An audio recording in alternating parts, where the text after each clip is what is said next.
దేవునికి వందనాలు, స్తోత్రం కలిగిన గాక. ఈ రాత్రి దేవుడు సభ్యులు కూడి వచ్చి పాటలు పాడి ఆరాధించడానికి దేవుడు మనకు మంచి అవసరం ఇచ్చిన కాబట్టి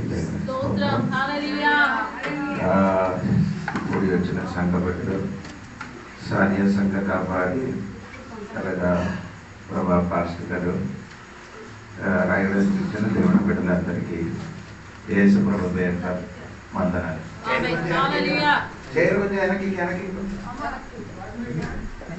స్తోత్రం.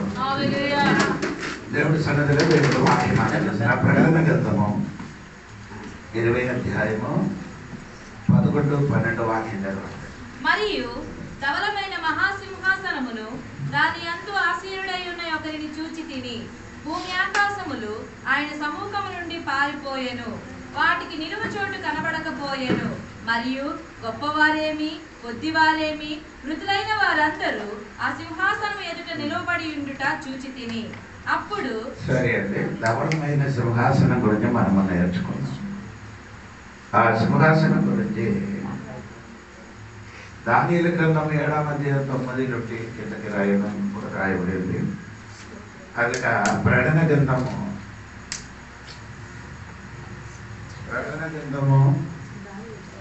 5వ అధ్యాయము కూడా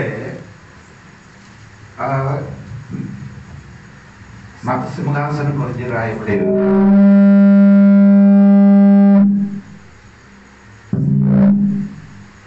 ఆ సింహాసనం గురించి రాయబడేది. ఈ రాత్రి ఆ సింహాసనం గురించి మనం నేర్చుకున్నాం. పోయిన వారం నేను పేరు చెప్పలేదు. ఈ రోజు మళ్ళీ ఆ పేరు చెప్పలేదు. ప్రస్తుతానికి సమయం దేవుడు ఆ తీర్పును సమయం ఇచ్చింది. అది మీరు చూడాలి. అదే అపోస్తుల కార్యము 7వ అధ్యాయము 30 వాక్యము, 17వ అధ్యాయం 30 వాక్యము.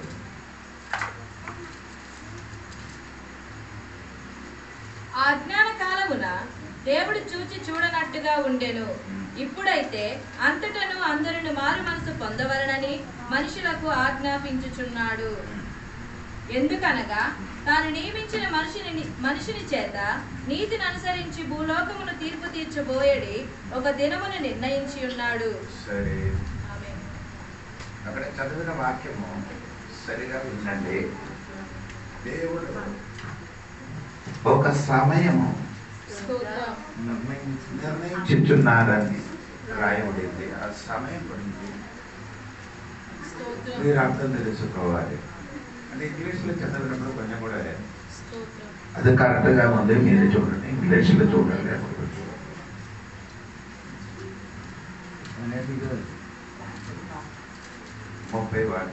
The time of this ignorance God overlooked, but now he commanded all men everywhere to repent, because he has appointed a day in which he will judge the whole world. Appointed a day. దేవుడు ప్రతి మనుష్యునికి తీర్పు తీర్చడానికి ఒక రోజును అప్పగించి ఉన్నారు. ఒక దినము దేవుడు అప్పగించి ఉన్నారు. అపాయింటెడ్ ఏ డే అంటే దేవుడు ప్రత్యేకంగా ఒక దినము నిర్ణయించుచున్నారు. ఆ దినం గురించి మనము దీని ముందుకు చెప్పాలి. నేను 1000 సంవత్సరము పరిపాలన, దాని ముందుకు 7 సంవత్సరం మహాశ్రమ, అది రెండుప్పుడు కలిపి 1007 తర్వాత ఏమండి ఈ భూమిలో దేవుడు తీర్పు తీర్చినప్పుడు 1007 రెండుప్పుడు కలిపి ఎంత వస్తుంది? 1007 సంవత్సరం తర్వాత దేవుడు ఈ తీర్పు తీర్చడానికి ఒక దినము దేవుడు నిర్ణయించుకున్నారు. అదే మనం ఇప్పుడు నేర్చుకున్నారు. ఆ దినము దేవుడికి స్తోత్రం. ఆ దినములో ఈ తీర్పు తీర్చడానికి ఉన్న అధికారం ఎవరికి ఇచ్చారని మనం చూడాలి. అదే యోహాను సువార్త 5వ అధ్యాయము 22వ వాక్యం చూడండి. తండ్రి ఎవరికి నీ తీర్పు తీర్చడు గాని తండ్రిని గణపరచునట్లుగా అందరూను కుమారుని గణపరచవలెనని తీర్పు తీర్చుటకు సర్వాధికారము కుమారునికి అప్పగించి ఉన్నాడు.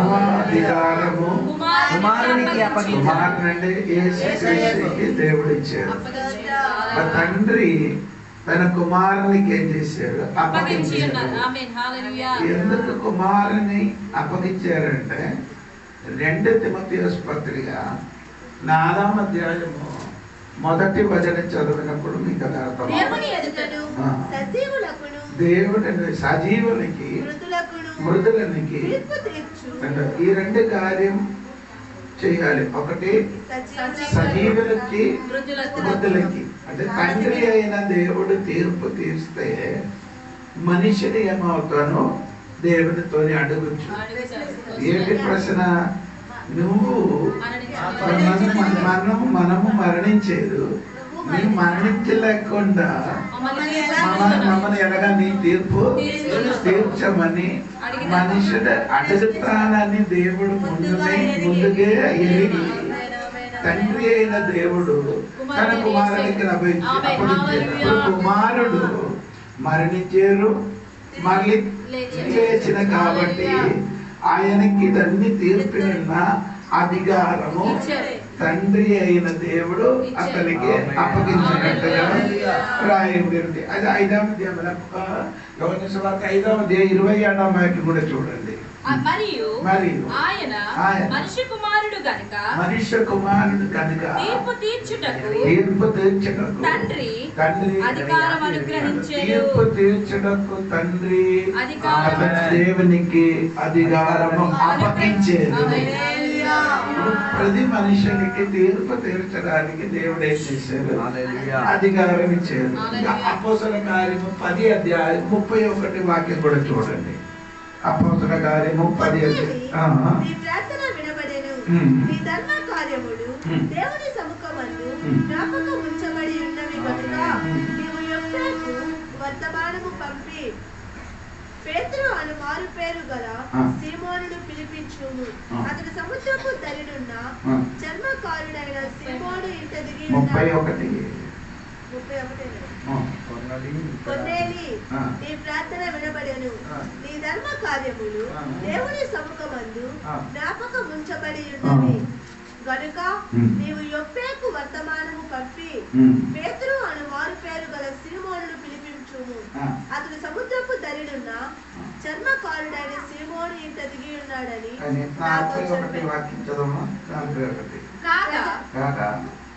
ప్రజలందరికీ కాగా దేవుని చేత ముందుగా ఏర్పరచబడిన సాక్షులకే అనగా ఆయన మృతులలో నుండి లేచిన తరువాత ఆయనతో కూడా అన్నపానములు పుచ్చుకొనినకే మాకే ఆయన ప్రత్యేకంగా కనబడినట్లు అనుగ్రహించెను. 10వ అధ్యాయం 41వ వచనం.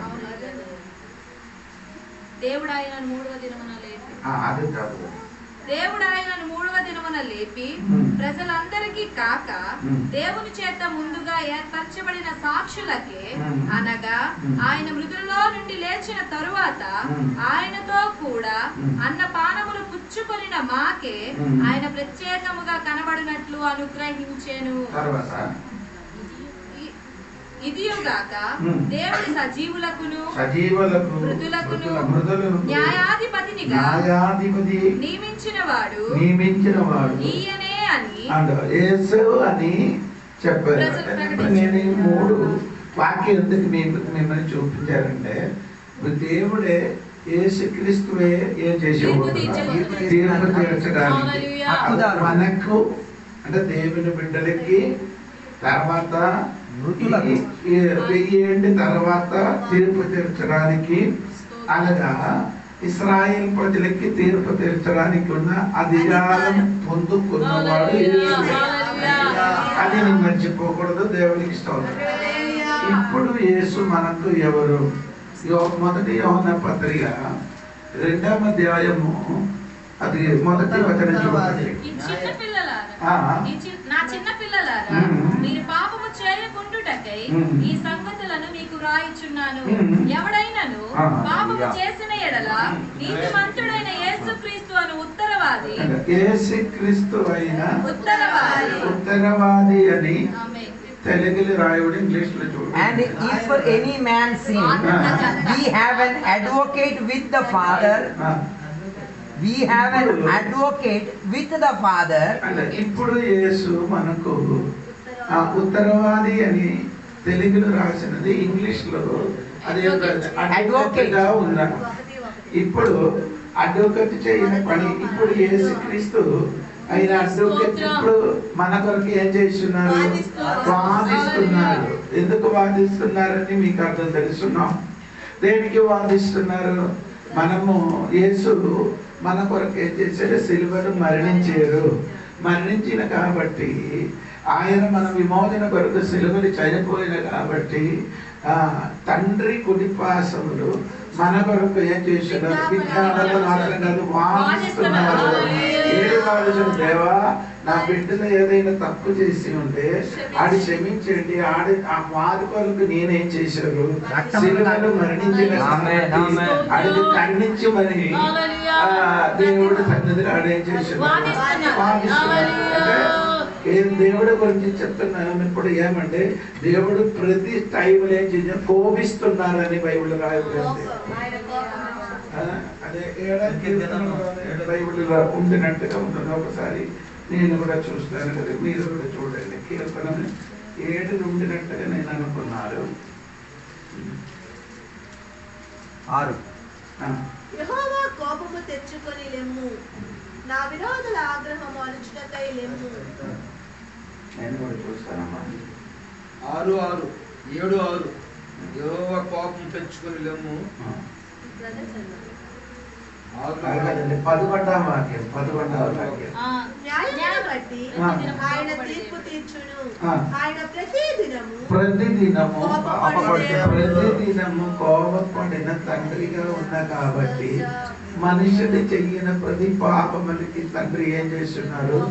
కోపపడుతున్నారు. కోపపడిన కాబట్టి ఆ కోపము మన మీదకి రాకుండా మన కొరకు యేసు ప్రభు వాదిస్తున్న కాబట్టి మన మీదకి ఏం రాలేదు.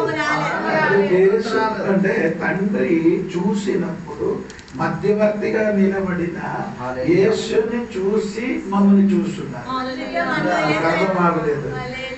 నన్ను చూసి వెనకలు కూర్చుని ప్రభుగారికి చూసినట్టుగా అప్పుడు యేసుని చూసి మమ్మల్ని చూసినప్పుడు యేసు ఎలాగా ఉన్నదో అలాగా పరిశుద్ధంగా తండ్రికి కనిపిస్తున్న కాబట్టి మనకు అప్పుడప్పుడు చెయ్యిన పాపానికి ఏం జరగలేదు, శిక్ష పొందలేదు. ఆయన కోపం మన మీదకి పడలేదు. ఇప్పుడు యేసు ప్రభు మనకందరి కొరకు ఎవరంటే ఆ లాయర్గా ఉండి ఉత్తరవాదిగా ఉండి నిలబడుతున్నారు. కానీ ఈ యేసు ప్రభు ఈ సింహాసనం ఉంచినప్పుడు ఉత్తరవాది కాదు, జడ్జిగా ఉన్నారు. అంటే జడ్జి దగ్గరికి నీకేం చేయడం? నీ జడ్జి దగ్గరికి నీ గురించి వాదించను, నీ గురించి ఏం చేయను. తండ్రి దగ్గరే వాదించకుండా ఏం చేయను, తీర్పు తీర్చడానికి ఉన్న పని మాత్రమే అతనికి ఉన్నది. అది ఈ రాత్రి దేవుడు సంఘబడులు తెలుసుకోవాలి. ఇది ఈ సింహాసనం ఉంచినది మానవ మనసు పొంది రక్షణ పొంది బాప్తిస్మ పొందిన వారి కొరకు కాదు, ఎవరు జీవ గ్రంథములు పేరు రాయబడలేని వారి కొరకు ఉంచబడిన సింహాసనం. ఆ సింహాసన పేరు మీకు అర్థమైంది కదా? నవరమైన సింహాసనం చెప్తున్నారు. ఎవరి కోసం ఉంచబడుతున్నారంటే జీవ గ్రంథములు పేరు లేని వారి కోసము తీర్పు తీర్చడానికి ఉంచబడిన ధవళమైన సింహాసనము. దేవునికి స్తోత్రం. రెండవదే ఇంకొన్న విషయం అంటే జూరీ అని ఒకటి ఉందండి. జూరీ అంటే ఆలోచన చెప్పేవాడు. ఈ తీర్పు తీర్చినప్పుడు దేవునికి స్తోత్రము. ఈ అడ్వకేట్కి కాదు, మైస్రేట్ గారికి ఏం చెప్పుతున్నారు? ఆలోచన చెప్పువాడు ఉన్నారు, సలహా చెప్పినవాడు. అది యెరెమయా గ్రంథములు చూడండి. యెరెమయా గ్రంథము 23వ అధ్యాయము 22వ వాక్యం చూడండి. వారు నా సభలో చేరిన వారైన ఎడల వారు నా సభలో చేరువారైన వారు నా మాటలు నా ప్రజలకు తెలియజేతురు. దుష్క్రియలు చేయక వారు దుర్మార్గములు విడిచిపెట్టునట్లు వారిని త్రిప్పియుందురు. ఇదే యెహోవా వాక్కు. అక్కడ మీరు చదివినప్పుడు శ్రద్ధగా వినాలి. యెరెమయా గ్రంథము 23వ అధ్యాయం 22వ వాక్యము. వారు నా సభలో చేరిన వారైన ఎడల వారు నా సభలో చేరిన వారైన ఎడల స్తోత్రము. అక్కడ ఆ తెలుగులో పదం కరెక్ట్ రాయబడలేదు. వారు నా సభలో చేరిన వారని రాయబడి. They had stood in my council. చూడండి తెలుగులో ఎంత మాట మారిపోయింది. కౌన్సిల్ చేస్తున్నారట. కౌన్సిల్ అంటే నీకు అర్థమైందా? కౌన్సిల్ వారిని కౌన్సిల్ చేయడం అంటే నీకు అర్థమవుతున్నా? ఆ సలహా చెప్పడం దేవునికి సభలు. లేకపోతే మనకేం చెప్తున్నారు?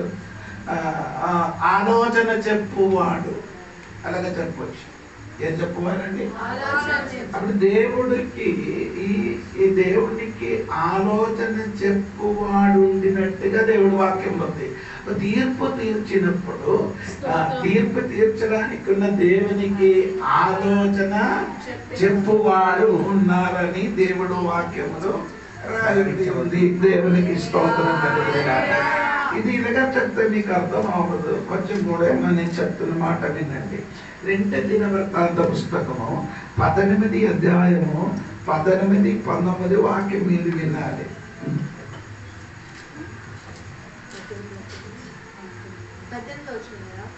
2 దినవృత్తాంతము 18 అధ్యాయము 18, 19 వాక్యం.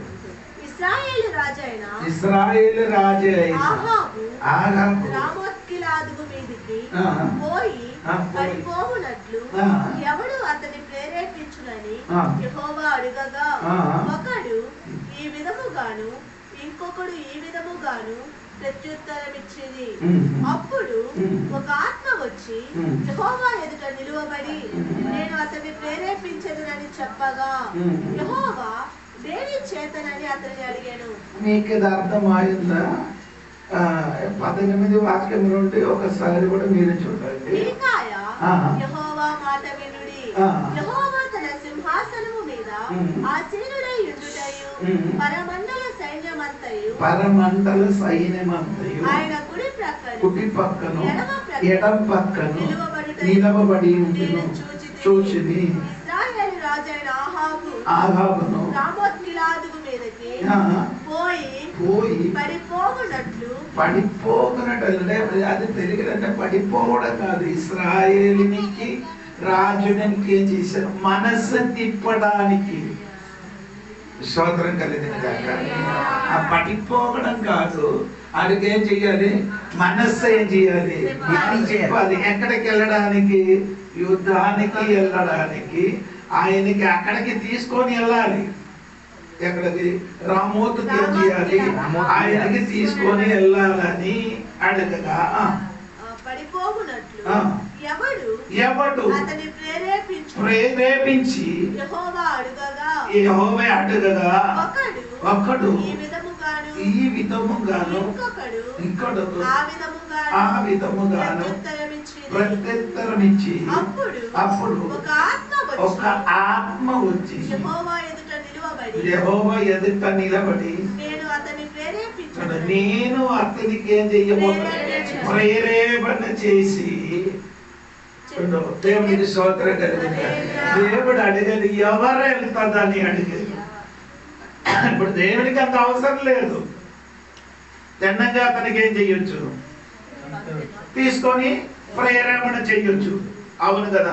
ఇప్పుడు ఫరోన్ రాజు హృదయం దేవుడే ఆయనకి కఠినపరిచేది కదా. ఇప్పుడు దేవుడికి అది చెయ్యొచ్చు. కానీ ఆయన ఎటం పక్క కుడి పక్క ఎవరు నిలబెడుతున్నారు? సైన్యములు నిలబెడుతున్నారని రాయబడి ఉంది. అక్కడే సైన్యం. అందుకే నాకు ఇంతకు వచ్చినప్పుడు కొంచెం కరెక్ట్గా చెప్తాను. అప్పుడు దేవుని ఎడం పక్క కుడి పక్క ఆలోచన చెప్పడానికి నిలబడిన కొందరున్నారట. వారికి అడిగారు ఎవరు వెళ్తామని అడిగినప్పుడు ఒక ఆత్మ వచ్చి చెప్పని నేను వెళ్ళి అతనికి ఏం చేస్తాను ఏమన్నా చేస్తామని చెప్పినప్పుడు అలాగా దేవుడు ఏం చేస్తాడు? ఓకే అని చెప్పాడు. దేవునికి స్తోత్రం కలిగింది.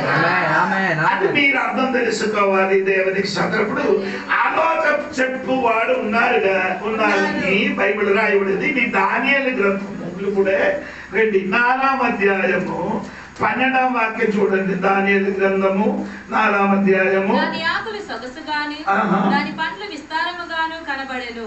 అందులో సమస్త జీవకోట్లకు చాలినంత 4వ అధ్యాయం 17వ వాక్యం. ఈ ఆజ్ఞ జాగారకులకు దేవదూతల ప్రకటన అనుసరించి జరుగును. నిర్ణయమైన పరిశుద్ధుల ప్రకటన అనుసరించి సంభవించును. మీరు అంతే నీకు ఆ వాక్యం సరిగా వినలేదు. అదే చాలా ఘనమైన వాక్యం. ఒకసారి 17వ వాక్యం చూడండి. 4వ అధ్యాయం 17వ వాక్యం. ఈ ఆజ్ఞ జాగారకులకు దేవదూతల ప్రకటన అనుసరించి దేవదూతల ప్రకటన అనుసరించి జరుగును. నిర్ణయమైన పరిశుద్ధుల ప్రకటన అనుసరించి ఏది సంభవించారు? 4వ అధ్యాయం సంగతి అండి. 4వ అధ్యాయం సంగతి అంటే బైబిల్ చదివిన వారికి అర్థం ఉంది. లేకపోతే మీరు అది మొత్తం చెప్పి అది మొత్తం చెప్పాలి. నెబుకద్నెజరు ఒక కళ చూసింది అన్నమాట. ఆ కళ ఏంటంటే ఒక పెద్ద చెట్టు చూసిన పెద్ద చెట్టుల గురించి వ్యాఖ్యానించి చెప్తున్నారు ఎవడు? దానియేలు చెప్పినప్పుడు నెబుకద్నెజరు రాజునికి రాబో దినమున జరగవలసిన ఉన్న సంగతి దేవుడు ఏం చేశారు అంటే ఈయన ఎప్పుడు ఏం చేశారు? ఈయన ఎప్పుడు నెబుకద్నెజరు ఏం మాగుతున్నారు? ఇలాగా ఉండదా ఆయన ఏం చేశారు? పశువు వలన ఏమైంది? గట్టి తిన్నాడు. దేవునికి స్తోత్రం. మీరు ఈ దానియేలు గ్రంథం అన్ని చదివి చూడాలి. దేవునికి స్తోత్రం. ఆయన ఎందుకంటే ఆయన చెప్పి ఇది నా శక్తితోని బలంతో అని చేసిన బబిలోన్ అని చెప్పగా ఆయన రూపం మారింది, ఆయన స్వరం మారింది. పశువులని ఆయన అడవిలోకి మారిపోయినట్టుగా మనకు కనబడుతున్నారు. అటగా జరగడానికి ఇక్కడ చెప్పిన వాక్యం 17వ వాక్యములు నీ అర్థం తెలుసుకోవాలి. దేవునికి స్తోత్రం. అది ఈ దేవదూతల నిర్ణయం వలన అర్థమైందా? తర్వాత రెండవది పరిశుద్ధులు ఆ ప్రకటన వలన సంభవించిన దేవుడు తన్నంగా చేయలేదు. పరిశుద్ధులు చెప్పినట్టుగా ఆలోచన చెప్పిన వాడు ఎడం పక్క కుడి పక్క నిలబడిన వాడు చెప్పినప్పుడు దేవుడు ఓకే అలాగే జరిగినగాక అని చెప్పారట. దేవుడికి స్తోత్రం. దేవుడు సొంతంగా తీర్పు తీర్చడానికి శక్తి కలిగిన దేవుడు, కానీ దేవుడు అలాగే చెయ్యదు. ఎందుకంటే ఆలోచన చెప్పిన కొందరు దేవుడు తోడుగా ఉన్నా కాబట్టి వారి పట్టి దేవుడి భూమిలో చేయబోతున్నాడు. దేవునికి స్తోత్రం. ఇంకా కూడా చెప్పండి. ఇంకా కూడా చెప్పినప్పుడే మీకు కొంచెం కూడా అర్థం అవుతుంది. దానియేలు గ్రంథంలోకి రావాలి. దానియేలు గ్రంథము 7వ అధ్యాయము 9వ వచనం చూడండి. 9వ వచనం చూడండి. వేయుట చూచి తిని మహావృద్ధుడొకడు కూర్చుండెను. ఆయన వస్త్రము హిమము వలె ధవలముగాను, ఆయన తల వెంట్రుకలు శుద్ధమైన గొర్రెబొచ్చు వలె తెల్లగాను ఉండెను. ఆయన సింహాసనము అగ్ని జ్వాలల వలె మండుచుండెను. దాని చక్రములు అగ్ని వలె ఉండును. అగ్ని వంటి ప్రవాహము ఆయన యొద్ద నుండి ప్రవహించుచుండెను. తర్వాత వేవేల కొలది ఆయనకు పరిచారకులుండిరి. సోదరుడు ఎంత పరిచారకులు? రెండో మూడు వేల వేల కొద్ది. వేలాది Thousands and thousands. పక్క నిలబడినట్టుగా సలహా చెప్పడానికి నిలబడుతున్నారంటుగా దేవుడు వాక్యములో రాయబడి ఉంది. సంఘ బిడ్డలారా, ఇంకా సరిగా ఉండదు. ఇంకా మీరు కూడా అదే సరిగా తెలియడానికి ఇంకొక వాక్యం కూడా చదవాలి. 26వ వాక్యం చదవాలి. 27వ అధ్యాయం 26వ వాక్యం. అధికారము చేయుటకును నిర్మూలము చేయుటకును తీర్పు విధింపబడెను కనుక అది కొట్టివేయబడి. 26వ 26 కాదు కాదు కాదు అది కాదు వాక్యము.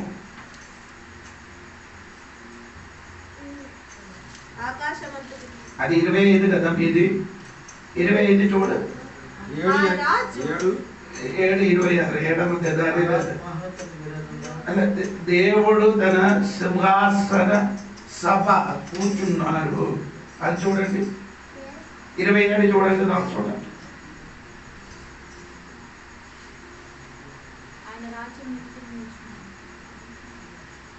చదవమని వింటారు. చూడండి 26 చదవచ్చు. అతని అధికారము నశింపజేయుటకును నిర్మూలము చేయుటకును తీర్పు విధింపబడిన గనుక అది కొట్టివేయబడును. ఆకాశమంతటి క్రిందనున్న రాజ్యమును అధికారమును రాజ్య మహాత్యమును మహోన్నతుని పరిశుద్ధులకు చెందును. ఆయన రాజ్యము నిత్యము నిలుచును. అధికారులందరూ దానికి దాసులై విధేయులగుదురు. ఎంతలో సంగతి సమాప్తమాయని చెప్పాను. 25 చూడండి. ఆ రాజు మహోన్నతునికి విరోధముగా మాట్లాడుచు మహోన్నతుని భక్తులను నలగొట్టును.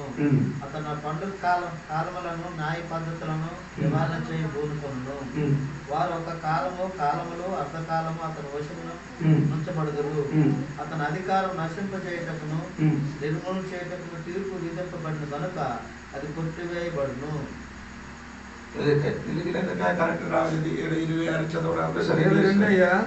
ఆ మహావృద్ధుడు వచ్చి మహోన్నతుని పరిశుద్ధుల విషయంలో తీర్పు తీర్చు వరకు అలా జరుగును గాని సమయం వచ్చినప్పుడు ఆ పరిశుద్ధులు రాజ్యము నేలుదురు సంగతి నేను గ్రహించి తినే.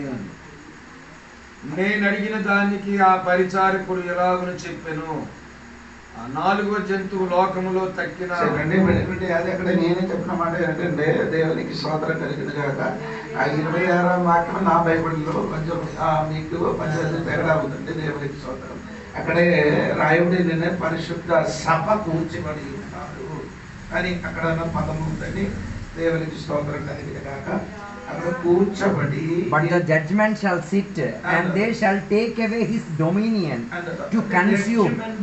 The judgment shall sit. Judgment చేయడం వాడు న్యాయాధిపతి ఆయన కూర్చున్నారు. స్తోత్రం కలిగింది కాక. వేరే Bible. But the court will decide.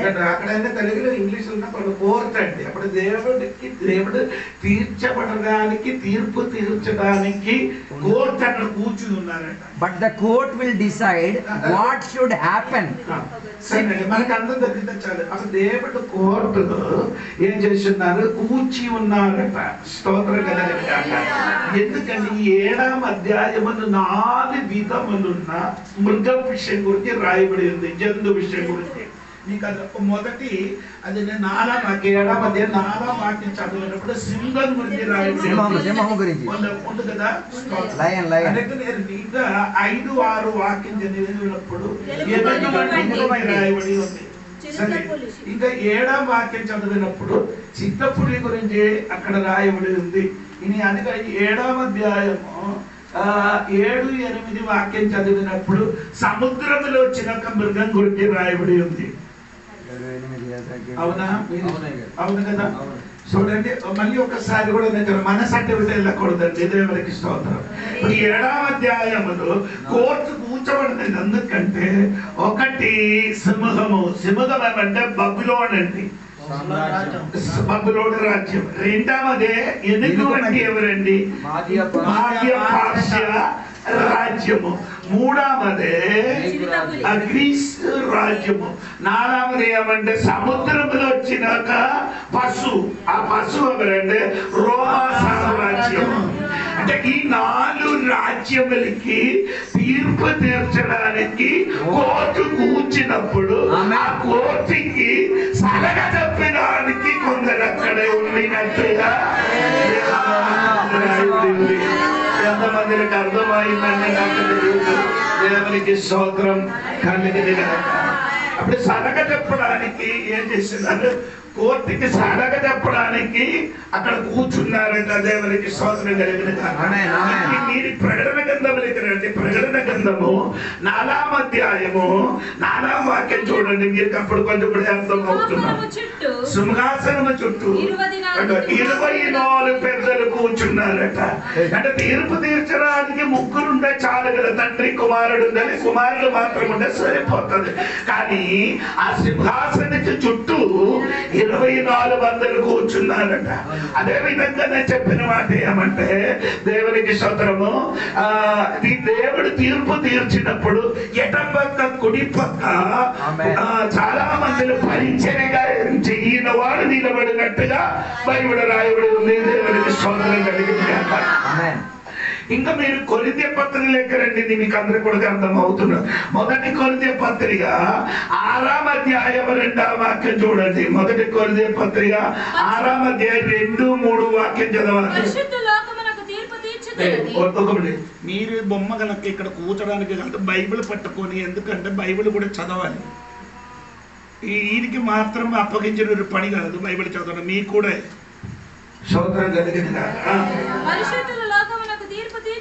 పరిశుద్ధులు లోకములకి తీర్పు తీర్చమని మీరు ఎరుగరా? మీ వలన లోకములకి తీర్పు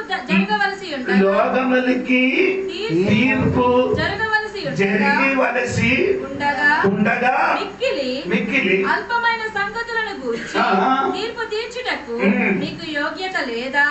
మనము దేవదూతలకు తీర్పు తీర్చుదుమని ఎరుగరా?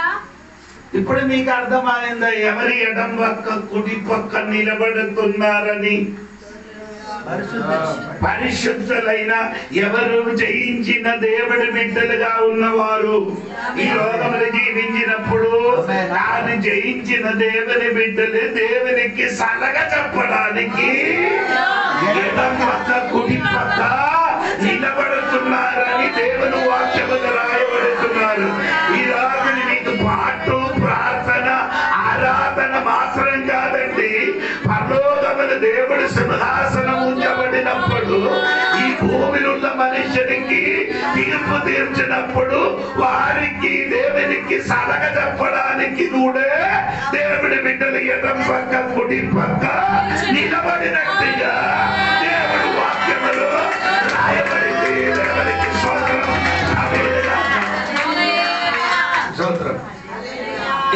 ఇంకా చూడండి, యోహాను సువార్త 5వ అధ్యాయం 45వ వాక్యం చూడండి.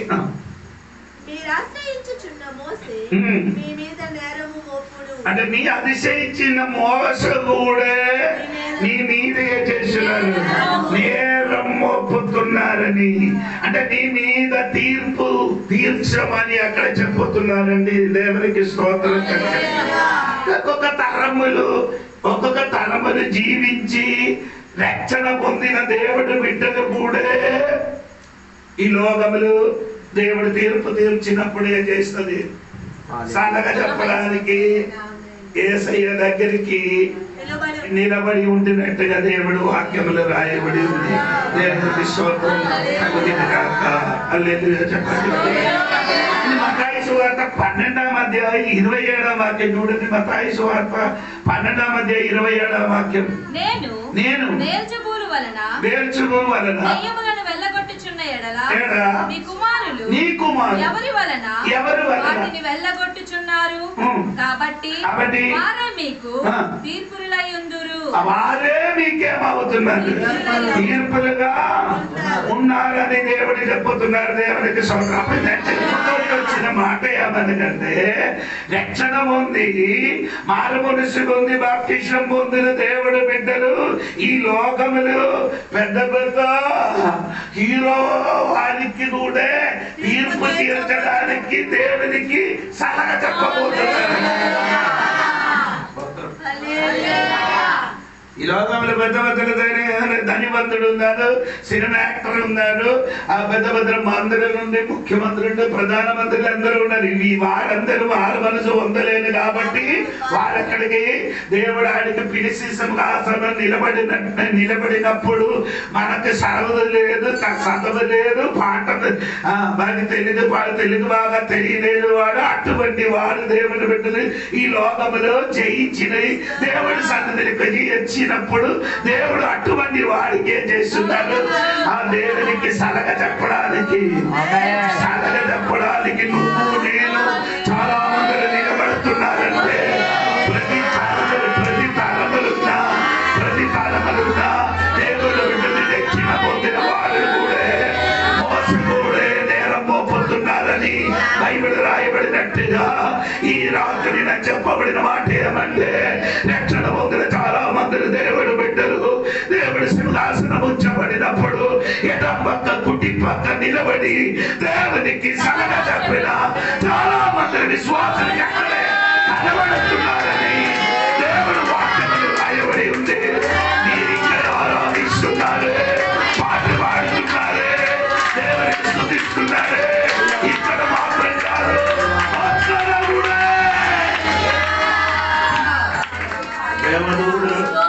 దేవదూతలకి లోకానికి కూడా తీర్పు తీర్చమని పౌలు గారు కొరింథీ సంఘ బిడ్డలకి తెలియపరుచున్నారు. మత్తయి సువార్త 12వ అధ్యాయం 41-42 వాక్యం కూడా చూడండి. నినివే వారు యోనా ప్రకటన విని మారు మనసు పొందిరి కనుక విమర్శ సమయమున నినివే వారు ఈ తరమి వారితో నిలువబడి వారి మీద నేర స్థాపన చేతురు. నినివే వారికి వారు ఏం చెప్తున్నారు? నేరం నిలబడి నేరం. తర్వాత 41-42 ఇదిగో యోనా కంటే గొప్పవాడు ఇక్కడ ఉన్నాడు. అంటే నినివే వాడు ఏం చేస్తున్నారు? లేచి వారికి నేను నేరం మోపడం మాత్రం కాదు తీర్పు తీర్చమని చెప్పుతున్నారట మాట. అది అర్థం మీకు అర్థమైన ప్రతి కాలములు ఉన్నవాడు రక్షణ పొందిన దేవుడి బిడ్డలు కూడా దేవునికి ఏం చెప్పుతుంది? ఉపదేశకులు అంటారు. నేను ఆలోచించండి, దేవునికి నెబుకద్నెజరు గారికి గాడిద వలన లేకపోతే పశువు వలన పుల్ల గట్టి తినడానికి ఆ తీర్పు తీర్చిన సమయంలో దేవుడు ఎడం పక్క కుడి పక్క అది పరిశుద్ధులు నిర్ణయించిన ప్రకారం పరిశుద్ధులు చెప్పారన్నట్టుగా దేవుడు చేస్తే ఏం చెప్పారు? ఈ మనిషిని ఏం చేయాలి? పశువు వలన మారిపోగులు కాక ఆడు కట్టు మీద ఒక తీర్పు తీర్చే మంచిదని సలహా చెప్పినప్పుడు ఏం చెప్పారు దేవుడు? ఓకే అలాగా జరిగిన దాక దేవుడు సంఘ బిడ్డలు అర్థం తెలుసుకొని దేవుడు కట్టేశారు, అభిమలు అర్పించారు. దేవునికి స్తోత్రం కలుగును గాక. సింహాసనం మీద కూర్చున్న చీఫ్ గెస్ట్ అయిన మైస్రేట్ అక్కడ కూర్చున్నప్పుడు ఎడం పక్క కుడి పక్క మన వంటి వాళ్ళు నిలబడుతున్నారు. దేవుడు వాక్యములు రాయబడి ఈ రోజు మరిచిపోకూడదండి. స్తోత్రం కలిగిన ధవళమైన సింహాసనం తీర్పు తెరిచినప్పుడు అంటే దేవుడు మనకు కూడా అడుగుతుంది, కూడా భాగ్యం ఇచ్చాడు. మనకు కూడా భాగ్యం ఇచ్చాడు. మీరే చెప్పినప్పుడు ఏం చేస్తున్నారు? దేవుడు ఓకే నేను చెప్పినట్టుగా ఏం చేయాలి? ఆ మనిషిని కలగా జరిగిన కాక అని చెప్తాడు. దేవుడికి స్తోత్రం కలిగిన కాక. అదే అలాగంటే ఆలోచన చెప్పిన వాడు, సలహా చెప్పిన వాడు దేవుడి దగ్గర నిలబడుతున్నప్పుడు నేను స్తోత్రం కలిగిన కాక. ఈ లోకంలో మీరందరూ సరిగా జీవించి దేవుడి కొరకు ఏం చేయాలి? బ్రతుకండి. స్తోత్రం కలిగిన కాక. బ్రతికిన దేవుడు బిడ్డలో స్తోత్రం నిలబడినట్టుగా దేవుడు వాక్యంలో రాయబడింది. దేవుడికి స్తోత్రం కలిగిన కాక. అలాగా సలహా చెప్పినవాడు మాత్రం కాదండి దేవునికి స్తోత్రం. ఇంకెవరంటే దేవునికి స్తోత్రం.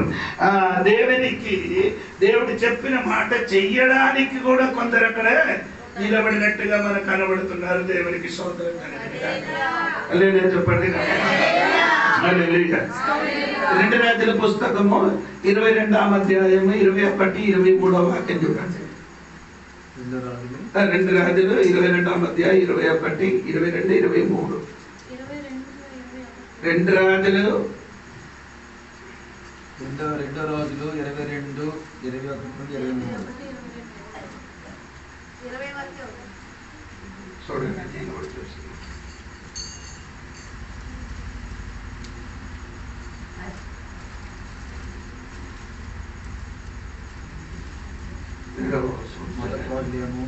నేను చూస్తున్నాను. 29, 22 సరే సారీ 1 రాజుల పుస్తకము 23వ అధ్యాయం 21, 22, 23 చూడండి. అంతలో ఒక ఆత్మ ఎదుటకు వచ్చి యెహోవా సన్నిధిని నిలవబడి నేను అతనిని ప్రేరేపించదనగా యెహోవా ఏ ప్రకారము నీవు అతని ప్రేరేపించుదువని అతనిని అడిగాడు. అందుకు అతడు నేను బయలుదేరి అతని ప్రవక్తల నోట అబద్ధమాడ ఆత్మగా ఉందునని చెప్పగా ఆయన నీవు అతని ప్రేరేపించి జయమునందుదువు పోయి ఆ ప్రకారం చేయమని అతనికి సెలవిచ్చాను. ఇక్కడ మీరు చదివినప్పుడు మీకు ఎందుకు అర్థం అవుతున్నారండి? ఏది అర్థమవుతుంది? ఒక ఆత్మ వచ్చింది. ఒక ఆత్మ అంటే ఏ ఆత్మ? ఏ ఆత్మ అండి? అబద్ధపడే సాతాను ఆత్మ అండి, వేరే ఆత్మ. దేవుడు అడగకుండా సాతాను కూడా ఆత్మ కూడా ఏం చెయ్యొచ్చు. ఎవరు వెళ్తామని అడిగినప్పుడు నేను వెళ్ళిపోతాను సాతాను కూడా చెప్తున్నారంట మాట.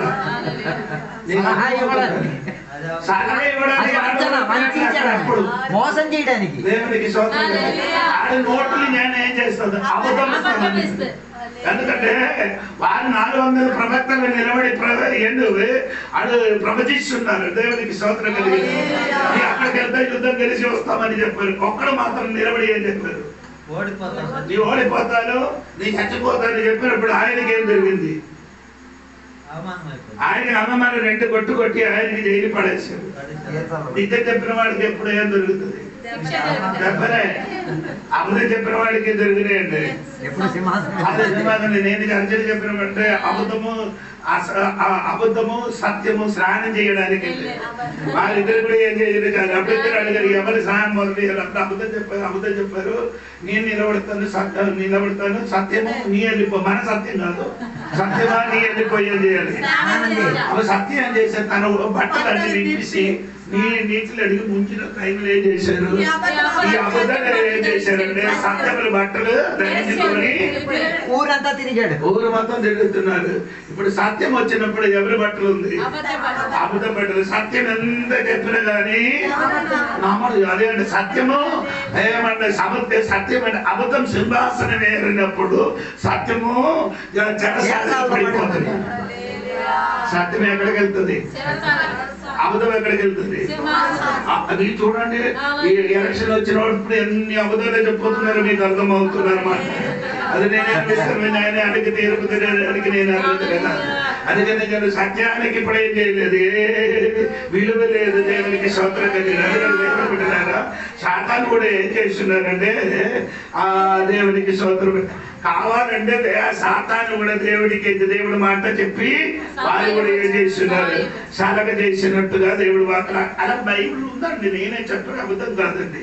1 కొరింథీ పత్రిక 5వ అధ్యాయం 5వ వాక్యం చూడండి. 1 కొరింథీ పత్రిక 5వ అధ్యాయం 5వ వాక్యం ఏమనగా వాని ఆత్మ రక్షింపబడినట్లు శరీర రచన రక్షించుటకై మన ప్రభువైన యేసుక్రీస్తు నామమున మీరును నా ఆత్మయు మన ప్రభువైన యేసుక్రీస్తు బలముతో కూడి వచ్చినప్పుడు అట్టి వారిని సాతానునకు అప్పగింపవలెను. ఏంటి నీకు అర్థమైంది? ఆ వాక్యం చదివినప్పుడు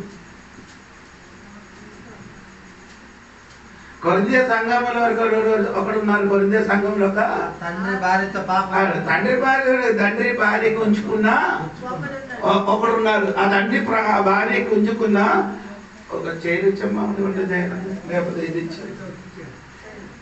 దేవునికి స్తోత్రం. ఆ తండ్రి భార్యకి ఉంచుకున్న ఒక్కడే ఉన్నారండి, ఒకడు ఉండినప్పుడు ఏమైందండి దేవుని బిడ్డలారా అంటే ఆ బిడ్డలకి సంఘం ఏం చేశారు? సంఘం ఇక్కడ చూడండి, అక్కడికి ఎందుకు చూడండి, చీర చూడడం అండి, నన్ను చూడండి, వాక్యం వినండి. మీరు అక్కడెక్కడ ఎందుకు చూడండి, ఒకసారి కూర్చున్నారు వినండి. దేవునికి స్తోత్రం. తండ్రి వారికి ఉంచిన వాడి సంఘం ఏం చేశారు? 5వ అధ్యాయంలో సంగతి చెప్పండి. సంఘం ఏం చేశారు? దానికి సైలెంట్ అది కాదండి, అది వేరే సంగతి అండి. ఈ మనిషి తప్పు చేసినప్పుడు సంఘం కూడి వచ్చి ఆయనకి ఎవరి చేతులు అప్పగించారు? సాతాను చేతికి అప్పగించారని బైబిల్ రాయబడింది. మీరెందో ఏదో వాళ్ళకి అర్థమవుతుంది, నాకు తెలియదు. నేను ఎప్పుడు మార మనిషి పొందడానికి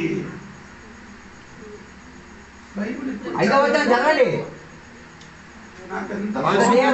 దేవుని యొక్క దినమందు అందరు ఇక్కడ కూర్చున్నారు, ఇది వింటున్నారు సంగతి. లేకపోతే కొంచెం సౌండ్ పడరు, ఇది చెవి కొంచెం. దేవుని యొక్క దినం వరకు సాతాను చేతికి అప్పగించబడింది. ఒకసారి కూడా చదవాలి.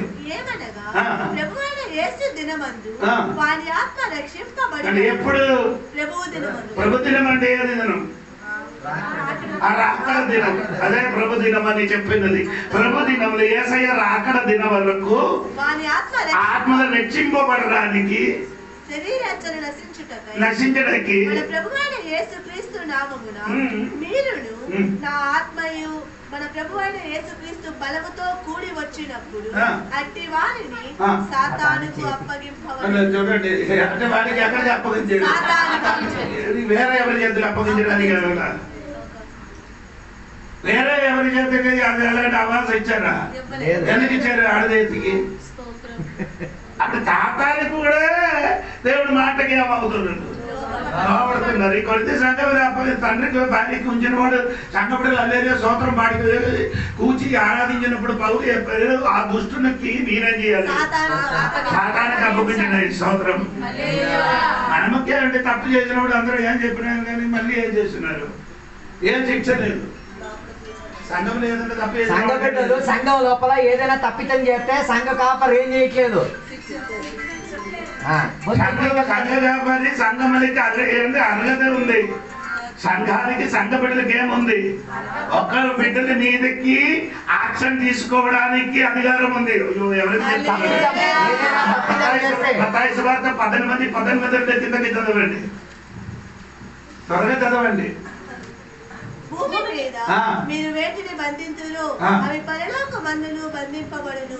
భూమి మీద మీరు వేటిని విప్పుదురు అవి పరలోకమందును విప్పబడునని మీతో నిశ్చయముగా చెప్పుచున్నాను.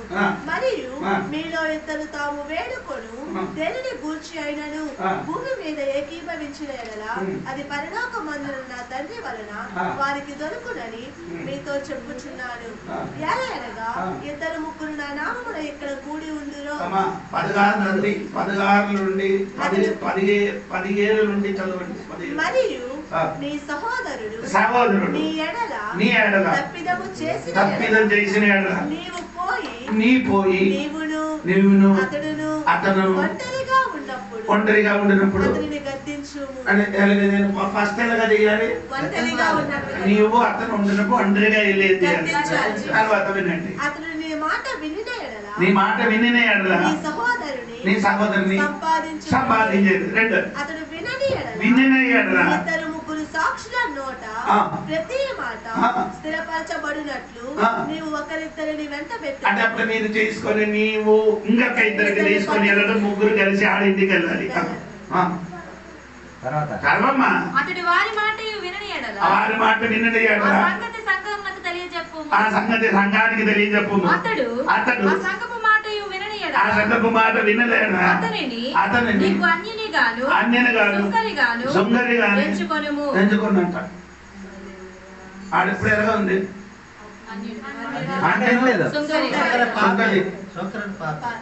అప్పుడు ఈ సంఘం వెళ్ళి వేరే సంఘం వెళ్ళకి వెళ్ళొచ్చు. ఈ సంఘంలో నచ్చలేదని చెప్పేసి వేరే సంఘానికి వెళ్ళొచ్చు. నీ వెళ్ళారు, భర్తలు లేరు, పాస్టర్లు లేరు, మాట వినలే, ఇద్దరు లేరు, సంఘ బిడ్డలు ఇద్దరు వెళ్ళారు. సంఘం మాట కూడా వినలేకపోతే వాడు నీకెవరు అవుతాడు? ప్రార్థన చేయలేదు, ఈ విశ్వాసి నా మాట వినలేదు, అందుకని ఈ విశ్వాసి ఈ రోజు నుంచి అన్యుడిగా సుందరిగా ప్రఖ్యాపించబడుతున్నాడు. ప్రఖ్యాపిస్తే దేవుడు దాని మీదే ముద్ర వేస్తాడన్నమాట.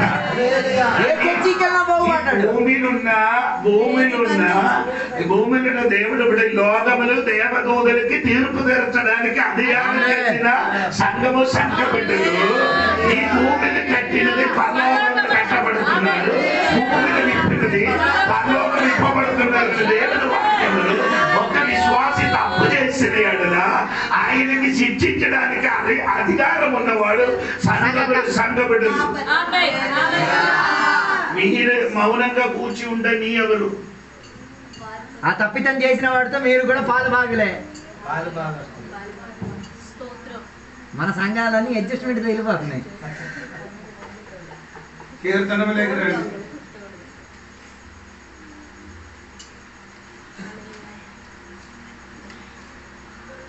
50 కీర్తనానికి రండి.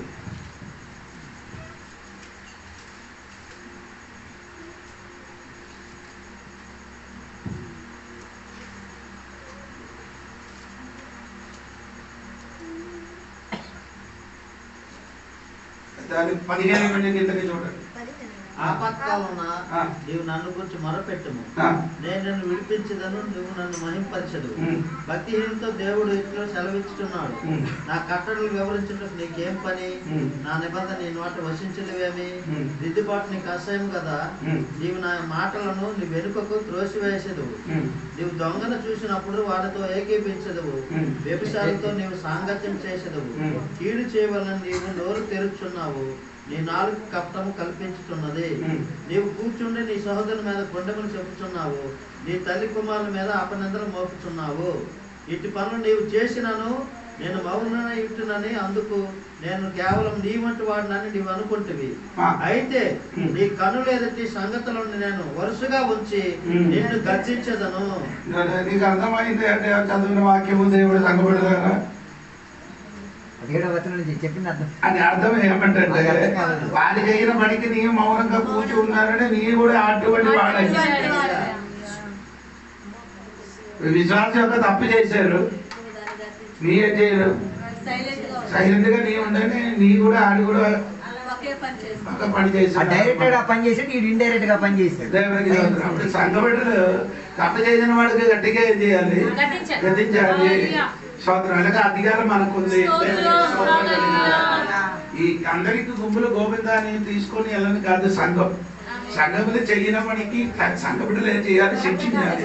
ఇప్పుడు నేను ఎందుకు చెప్పుకొని వచ్చానంటే దేవుడి సంఘ బిడ్డలు తెలియాలి, దేవుడికి స్తోత్రం కలిగాలి. ఏంటి తెలియాలి? నేను చెప్పిన మాట ఏంటంటే స్తోత్రం కలిగినప్పుడు సాతానికి ఏం చేసింది? సాతాను కూడా దేవుడి మాట ఏం చేయొచ్చు? వినొచ్చు. స్తోత్రం కలిగి ఆ మాటకి లోబడుతున్నారు, దేవుడికి స్తోత్రం కలిగి. ఆయన అర్థము ఈ తీర్పు తీర్చినప్పుడు సాతాను వచ్చేది కూడా సరగా చెప్పుకోవడం లేదు కాదు. అప్పుడు సాతాను ఉండరు భూమిలో, సాతాను ఉండరు భూమిలో. సాతాను బంధింపబడిన విప్పారు, అడిగి విప్పిస్తారు కదా. అది నేను చెప్పాను. ప్రకటన గ్రంథం 20:10 నేను అది చెప్పిన వాక్యం మీకు మర్చిపోయారు అనుకున్నారు. ప్రకటన గ్రంథంలో 20:10 ఆ వాక్యం ఏం చేశారు? అపవాది ఇప్పుడు ఆడేనండి, ఇప్పుడు ఎక్కడ ఉంది? ఆడలేదు. ఎవరు? సాతాను లేదు. అప్పుడు నేను చెప్పుకొని వచ్చినది సరగా చెప్పడానికి సాతాను కూడా దేవుడు వాడుకున్నాడు. అదే విధంగా దేవుడి బిడ్డలు కూడా సరగా చెప్పడానికి దేవుడు ఏం చేస్తున్నారు? వాడుకున్న విధమని నేను చెప్పాను. దేవునికి స్తోత్రం కలిగింది. ఇంకా దానియేలు గ్రంథం 7:10 చూడండి. దానియేలు గ్రంథం 7:10. అగ్ని వంటి ప్రవాహము ఆయన యొద్ద నుండి ప్రవహించుచుండెను. వేల కొలది ఆయనకు పరిచారకులుండి, వేల కొలది ఆయన పరిచారం చేస్తున్నారు. కోట్ల కొలది మనుషులు ఆయన ఎదుట నిలిచి ఉన్నారు. తీర్పు తీర్చుటకై తీర్చుటకే గ్రంథములు తెరవబడెను. గ్రంథములు తెరవబడింది. దేవుని ఇదే ఎప్పుడు తెరవబడిందంటే ఇది మన ప్రకటన గ్రంథము 20 అధ్యాయం 11 నుండి ఇన్న విషయం మీద రాయబడింది. అది ఆ సింహాసన ధవళమైన సింహాసనం ఉంచబడినప్పుడు ఇది ఈ జరిగిన సంగతి ఎక్కడ దాని అని చెప్పుతున్నారు. పరిచర్య చేయని వాడని ఎదుట నిలబడారని విన్నారు. ఇంకా చూడండి అదే పుస్తకం దాని ఇంకా ప్రకటన గ్రంథం 5వ అధ్యాయం 2వ వాక్యం చూడండి. ప్రకటన గ్రంథం 5వ అధ్యాయం 2వ వాక్యం 4 జీవిలో మరియు దాని ముద్రలు తీసి ఆ గ్రంథము విప్పుటకు యోగ్యుడైన వాడెవడని బలిష్ఠుడైన 2వ వాక్యం 5వ అధ్యాయం 2వ వాక్యం. మరియు దాని ముద్రలు తీసి ఆ గ్రంథము విప్పుటకు యోగుడైన వాడెవడని బలిష్ఠుడైన యొక్క దేవదూత బిగ్గరగా ప్రచురింపగా చూచితిని. అయితే పరలోకమందు గాని భూమి మీద గాని భూమి క్రింద గాని ఆ గ్రంథము విప్పుటకైనను చూచుటకైనను ఎవరికి శక్తి లేకపోయెను. ఆ గ్రంథము విప్పుటకైనను చూచుటకైనను యోగుడెవడును కనబడనందున నేను బహుగా ఏడ్చుచున్నాను. చూడండి అక్కడే 4 జీవుల గురించి అక్కడ రాయబడి ఉంది. దేవునికి స్తోత్రం. కంటే 4వ వాక్యం 6వ వాక్యములు సింహాసనములు చుట్టూ 4 జీవులు 24 పెద్దల గురించి అక్కడ రాయబడింది. 11వ వాక్యం కూడా చూడండి.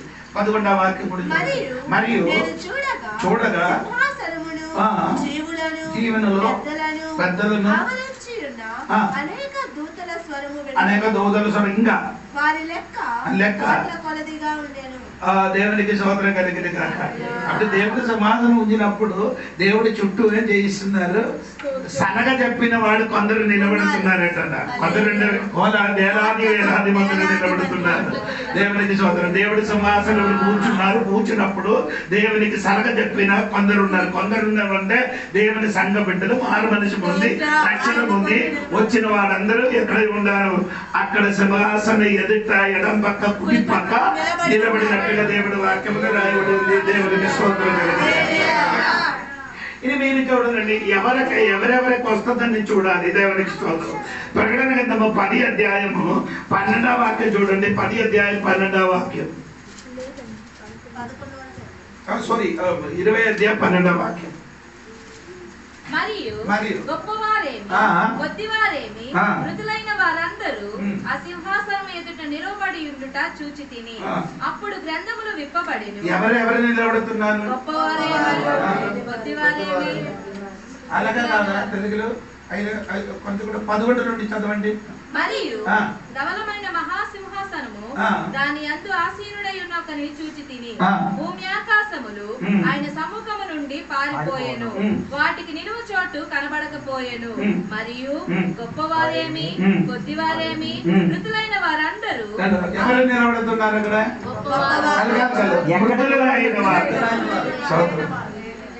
ఎవరు నిలబడుతున్నాయి?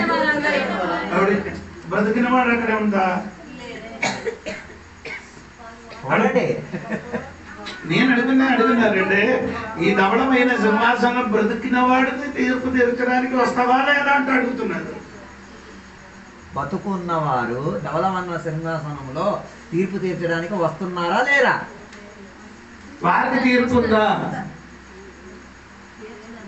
వారు లేరు. బ్రతికిన వారు ఎవరు కూడా తీర్పు తీర్చడానికి ఉండరు. ఆడు ఉండరు. 9వ వచనం చూడండి. 9వ వచనం 29వ వారి భూమి అంతటా వ్యాపించి పరిశుద్ధుల శిబిరమును ప్రియమైన పట్టణమును ముట్టడి వేయగా పరలోకములో నుండి అగ్ని దిగి వచ్చి వారిని దహించెను. అంటే ఇప్పుడు యేసయ్యకి విరోధంగా అందరూ ఏం చేస్తున్నారు? అందరూ ఏం చేయడానికి వస్తుంది? పోయిన వారాన్ని నేను అది చెప్పించి ముగించారు. యుద్ధం చేయడానికి వస్తున్నారు. అప్పుడు రక్షణ పొందిన దేవుడి బిడ్డలు యుద్ధం చేయడానికి వెళ్తావా లేదా? దేవుడితో యుద్ధం చేయడానికి రక్షణ పొందిన వాడు వెళ్తావా లేదా? దేవుడితో యుద్ధానికి వెళ్తావా? రక్షణ పొందిన వాళ్ళు దేవుడితో యుద్ధం చేయడానికి వెళ్తావా? వాక్యం అంతా విని తెల్లవరి నుండి అంటే రాత్రి నుండి ఉదయం వరకు రామాయణం చదివి రామాయణం అక్కడ చెప్పారా?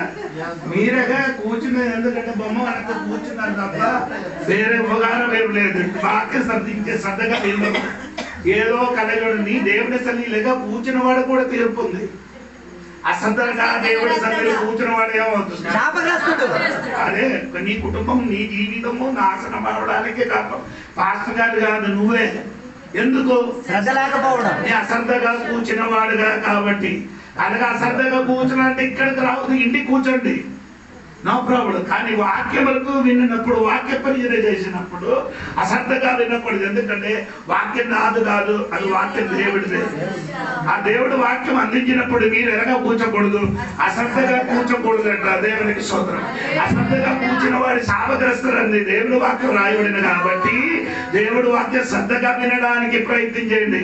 అప్పుడు పోయిన వారం అని నేను అదే చెప్పిన, దేవునికి విరోధంగా భూమిలో ఉన్న అన్యులు కూడా గోగు మాగోగు యుద్ధం మనకు వచ్చినప్పుడు దేవుడి బిడ్డలు రక్షింపబడిన వాడు యుద్ధం చేయడానికి, దేవుడికి అందుకు యుద్ధం చేయడానికి వెళ్తాం.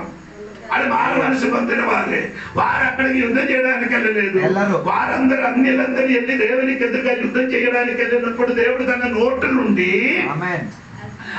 అగ్ని పంపించి, సారీ ఆ నోటు నుంచి ఆకాశం నుండి అగ్ని పంపించి వారికి అందరికి ఏం చేశారు? ధ్వంసం చేస్తున్నారు.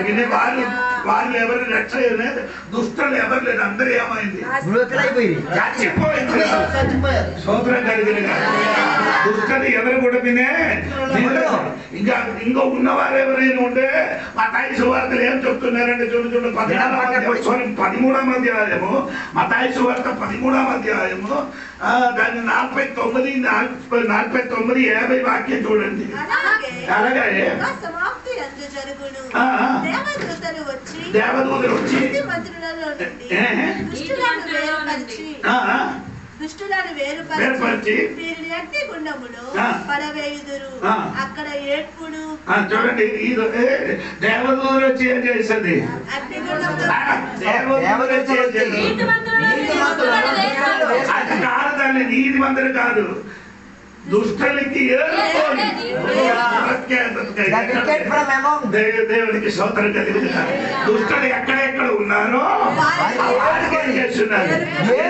ఎవరైనా మాని మనము కాదు, దేవదూతలు వచ్చి ఎటువంటి దుష్టులు ఎక్కడెక్కడ నివసించున్నారో అటువంటి వాడికి ఏం చేసి ఏరుకొని అగ్నిగుండలో పడవేస్తున్నమాట. అప్పటికి అంటే చచ్చి బ్రతికిన వారు ఎవడు లేదు, అందరి చచ్చిపోయిన వాడు మాత్రమే రామయ్య సింహాసన ఎదుట నిలబడుతున్నది.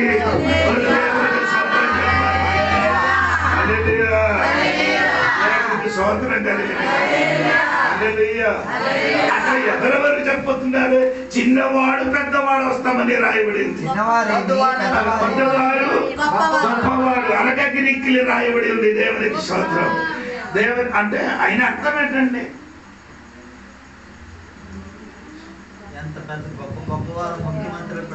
అన్నిటికన్నా మామూలు వ్యక్తి దగ్గర నుంచి ఎంత పెద్ద అధికారి వరకు. అది కాదు, గొప్పవాడు చిన్నవాడు అంటే మీకు అర్థం, చిన్న పిల్లలు కూడా వస్తామని ఆయన అర్థం. దేవునికి స్తోత్రం కలిగింది. చిన్న పిల్లలు అంటే నీ అనుకున్నది ఎన్నో వయసు? చిన్నపిల్లలు అని చెప్తే ఎన్నో వయసు నుంచి స్టార్టింగ్.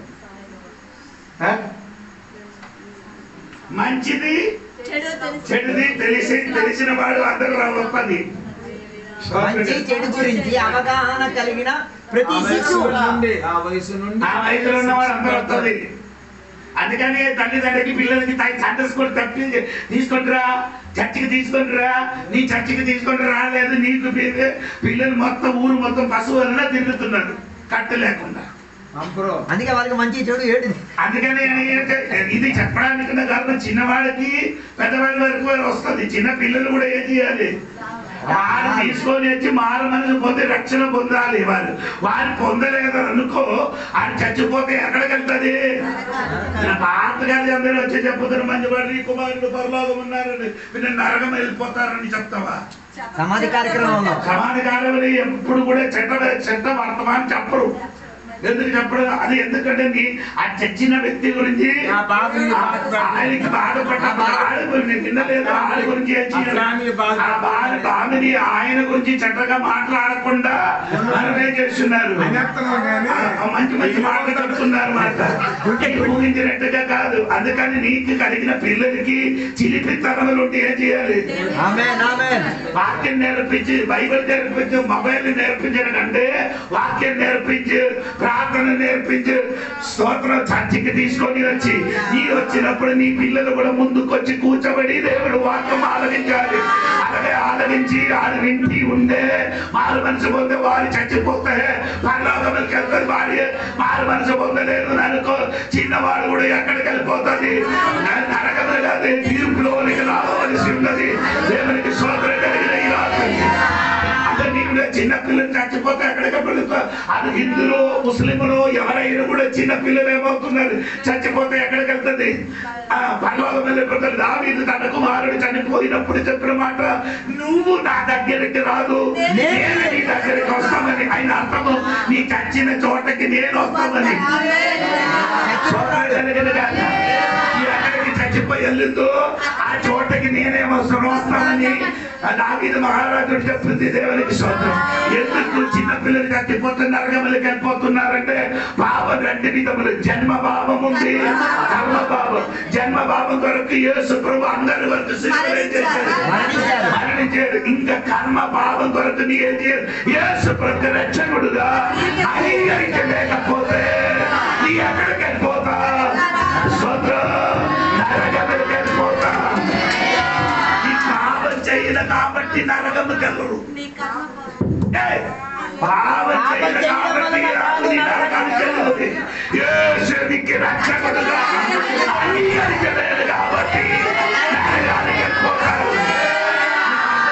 కర్మ పాపం కోసం యేసు సంఘం మరణించారు. ఆ మరణించిన యేసయ్యకి నీ సొంత రక్షకుడుగా అంగీకరించలేకపోతే నీ పాపం చేయడం వలన వెళ్ళలేదు, అంగీకరించలేదు కాబట్టి నరకానికి వెళ్ళిపోతున్నారు. మంది యేసుని తృణీకరించి వెళ్తున్నారు. అందరూ అలాగా అనుకున్నారండి, అది పాపం చేయను కాబట్టి నరకానికి వెళ్ళిపోతున్నారు. అల్లడు నైనా ఎదగా నిండిపోతున్నారు. యేసుకి రక్షకుడుగా అంగీకరించలేదు కాబట్టి ఆడు నరకానికి వెళ్ళిపోతున్నారు. స్తోత్రం. సమయం ఆయన కాబట్టి నేను మాట ముగిస్తున్నాను. స్తోత్రం. నేను చెప్పబడిన మాట నీ మరిచిపోకూడదండి. దేవునికి సడగ చెప్పినా చాలా మంది భక్తులు పైన సింహాసనం చుట్టూ ఆడు నిలబడుతున్నారు. స్తోత్రం కలిగిన గాక. అది మాత్రం కాదు, స్తోత్రం కలిగిన గాక. దేవునికి పరిచర్య చెయ్యిన దేవుడు చెప్తే అలాగే చెయ్యడానికి సాతాను కూడా రెడీగా నిలబడుతున్నారు. స్తోత్రం కలిగిన గాక. కానీ దేవుని ధవళమైన సింహాసనం ఉంచినప్పుడు సాతాను ఉండడు. సాతాను ఎక్కడికి వెళ్ళిన నరకం మీద పడిపోయారు.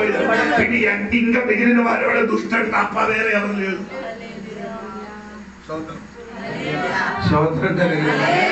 ఎవరికైనా చెప్పారు దేవునికి. అందుకే నేను చెప్పిన వాడు మొదటి పునరుద్ధానములు వారందరూ ఎక్కడికి వెళ్ళిపోయారు.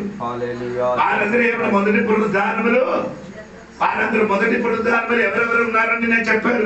సంఘమందులు మొదటి పునరుద్ధానములు మొదటిగా యేసు, రెండవది సంఘము, మూడవదే పాత నిబంధన పట్టణం, నాలుగోది ఎక్కడ ఏంటంటే హతసాక్ష్యం, ఐదవది ఎక్కడైతే దేవునికి స్వతంత్ర ప్రకటన గ్రంథంలో దేవునికి చాలా మంది దేవుని బిడ్డలకి చంపబడింది. వారందరూ కూడా మొదటి పునరుద్ధానములు ఎక్కడికి వెళ్ళిపోయారు, దేవుడు దానికి వెళ్ళిపోయారు. స్తోత్రం కలిగిన పరిపాలన చేయనప్పుడు వారు కూడా ఏమవుతున్నారు, పునరుద్ధానములు వారు ఆ పైకి వెళ్ళిపోయింది. దేవునికి స్తోత్రం కలిగిన వాక్యంగా ఉన్నవాడు దుష్టులు మాత్రం ఉన్నారు. దేవునికి స్తోత్రం. ఇప్పుడు నేను చెప్పుకొని వచ్చిన వాడు అంటే చిన్నవాడికి అందరూ పిల్లల గురించి జాగ్రత్త ఉందండి.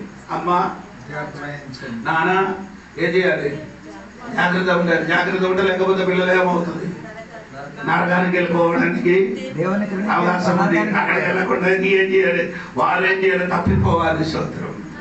కింద ఉన్న పాదాల నుండి వాళ్ళేమవ్వాలి, తప్పిపోవాలని సామెతల పుస్తకం రాయబడి. అందుకని ఈ రాత్రి తప్పిపోవడానికి ప్రయత్నించండి. దేవుని బిడ్డలారా, దేవునికి స్తోత్రం కలిగిన అప్పుడు దేవుడు తీర్పు తెచ్చినప్పుడు చచ్చిపోయిన సమస్త దుష్టులు అక్కడ వస్తున్నారు. ఎవరు వస్తుంది, చిన్నవారి నుంచి పెద్ద సమస్త దుష్టులు ఎక్కడికి వస్తుంది. అలాగా మీరు అంటే చచ్చిపోయిన వాడు ఎలాగ వస్తుంది, చచ్చిపోయిన ఎలా వస్తాడు. మీరు చర్చలు ఉన్నవాడు విక్రమంలో ఉన్న చాలా మంది చచ్చిపోయిన వాడికి ఎక్కడికి బాధ పెట్టారు, అక్కడే అది సమాధి అంటే నాకు తెలిసిన ఎక్కడే ఆ స్థలమైన పేరు లేదు. అది ఏదో అసాన మెలగా పడిపోయిన ఆ చోట లేదు, ఇక్కడ ఎక్కడే ఉందండి. ఎక్కడ సమాధి చేశారు ఆయనకి? ఆ విక్రమములు ఆ పొలం దగ్గర అయితే చెప్పాలి సమాధి సోదరం కలిగిన అందరికి ఏం చేశారు? సమాధి చేశారు సోదరం కలిగిన.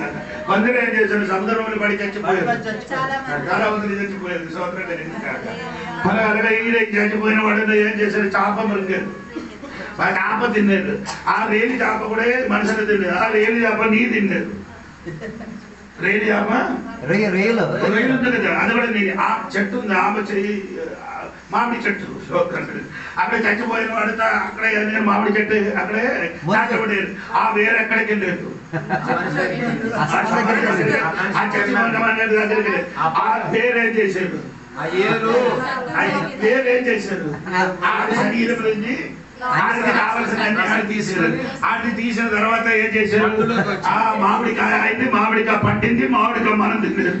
మనం తినలేదు, మళ్ళీ మనం తిన్న మనం మళ్ళీ దొడ్డికి వెళ్ళారు. మీరందరూ దొడ్డికి వెళ్ళినప్పుడు అంత మొత్తం ఎక్కడికైనా పొలం మీదకి వెళ్ళిపోయింది.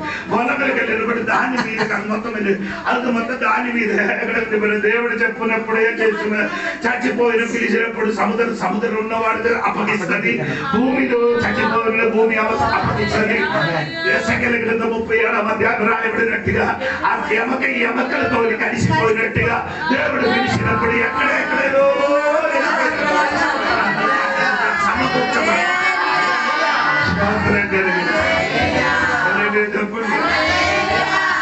చెప్పాలి. అందుకని అందరూ చచ్చిపోయినప్పుడు మీరు అమ్మ నాన్న చచ్చిపోయినప్పుడు ఆ ఎమకలన్నీ తీసుకొని ఎక్కడ పడేశారు? ఎవరు చెప్పలేదు, నాయుడు కాదు, అక్కడ కాడేసింది. మీకు తెలియదు, మీ హిందూ కాదు,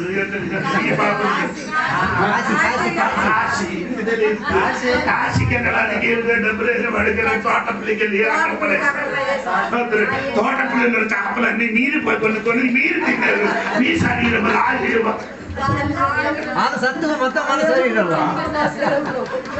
దేవుడు పిలిచినప్పుడు నీ శరీరం నుంచి కొందరు అది మాట. హిందూ ధర్మంలో రాయబడిందంటే పెద్ద పెద్ద నరకం ఎంతంటే 28.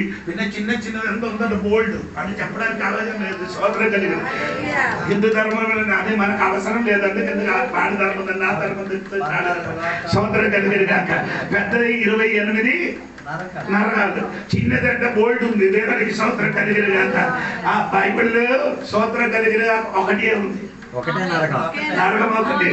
అంటే ముస్లిం చెప్పుకుంటే ఏమంటుండే తల వెంట్రికలు ఏం చేస్తున్నారు అంటే అదొక బ్రిడ్జిగా కట్టబడుతున్నా. ఒక వెంట్రికలు తీసి దానిపైన నడిచి ఈ అగ్ని కింద ఉంది, దానిపైన ఇలాగ నడిచి పడకుండా వెళ్ళిపోయిన వాడు పరలోకం వెళ్తామని ఆడి నమ్మకం. అందుకని మన నమ్మకం అంటే ఎందుకు సంప్రదాయం అనుసరించండి. మా అమ్మ నాన్నని చచ్చిపోతే ఎవరండి ఒక ఎదురు కుక్క అవుతుంది, లేకపోతే తులసి అవుతుంది, హలో కాకే అవుతుంది. అందుకని ఏం చేసిన కాకి అవ్వకి గిరికి ఎన్ని అన్నం పెట్టదు, ఇదే నారాయణ. చచ్చిపోయిన వాడు అమ్మో కాకే ఆవుదండి, తులసి చెట్టు ఆవుదండి, ఏమో పచ్చి ఆవుదండి, కుక్క ఆవుదండి. అన్ని టైంలో కుక్కకి కొందరికి అన్నం పెట్టుతున్నారు, సీమలకి కొందరు ఏం చేస్తున్నారు అన్న సీమలకి అన్నం సీమలకి ఎదురు పనిసారా అటువంటి సామాలు ఇస్తున్నారు. వాళ్ళకి అదే ఇచ్చినప్పుడు ఆమె అనుకున్నారు ఏంటంటే ఈ నాకు చచ్చిపోయిన తర్వాత మనిషి మీద చచ్చిపోయారు, అదే శరీరంతో దేవుడు సన్నిధి నిలబడతారు. అదే శరీరం అదే అదే ఉదాహరణ ఎవరంటే ధనవంతుడు లాజరు చనిపోయినప్పుడు మీరు చూడండి స్తోత్రం కలిగిన అదే చెప్పలేదు. సమయం అయిందా? అయిపోయింది. హలో ధనవంతుడు అంటే అడుగు కన్ను ఉంది కదా, పడి కన్ను ఉందా? అది నాలుగే ఉందా? ఉందా?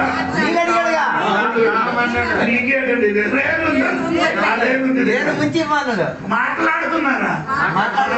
మాట్లాడవచ్చు. అప్పుడు శరీరం ఉందో దండం పెట్టినట్టుగా అప్పుడు చచ్చిపోతాడు. పని ఆత్మ కాదు, నిన్ను మొత్తం లేదు. నీ పళ్ళు ఎక్కడ పోయిందో, ఏది పళ్ళు పోయిందో ఆ పళ్ళు అక్కడ పోతుంది. పళ్ళు పోయింది కదా, అప్పుడు నా పళ్ళు 2 పోయింది.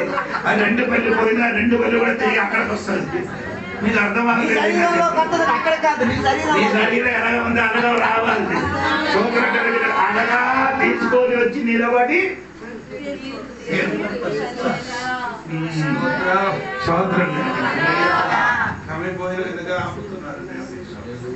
అందుకని ఈ రాత్రి దేవుడి సంగబట్టి ఏ సింహాసనం అండి? ఎవరి కోసం అండి?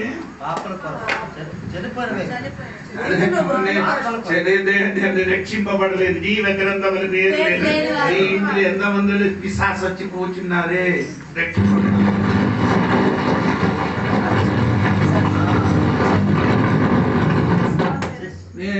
నీ అమ్మా నాన్న రక్షింపబడారా? నీ అక్క, నీ చెల్లి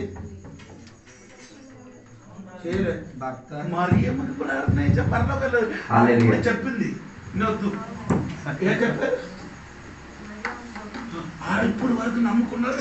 మరియమ్మకు ప్రార్థన, మరియమ్మ మమ్మను యేసు అమ్మ కదా, మరి పశువులోనికి బండిలు ఎక్కించినట్టుగా మమ్మల్ని ఎక్కిస్తున్నారు. ఇప్పుడు పోపు చెప్పారు మరియమ్మలు నువ్వుడే రక్షణ లేదు. ఇదన్ని సంవత్సరం మంది మన పాడేది ఈ పాట. ఎవరిలో రక్షణ? చచ్చిపోయిన వాడు ఎవరు లేదు. కాకలికి నలుగ చెప్తుంది. చచ్చిపోయిన వాడు ఎవరు? ఆల్పొరమ్మ సావర్ కుర్యాత్మ సజ్జన్. చచ్చిపోయిన వాడు పేరు కొట్టి అన్ని మొక్కుతున్నారు. చివరికి సాతాను కూడా మొక్కి చీలిపోవడమే. ఎవరికి చెప్పినా వారనే చేయరు. కథలిక్స్లో ఉన్నవాడు కొందరు మారమని పొందిన వారు, కొందరు ఎప్పుడు కూడా ఎవరు ఉన్నారు. ఇప్పుడు కూడా తదైవ ఏది అదే చేసుకొని వస్తున్నారు. ఆడికి చెప్పు, మారు మనసు పొందుకో, రక్షణ పొందుకో, లేకపోతే అక్కడ పడి నిన్ను బూదులాడుతుంది.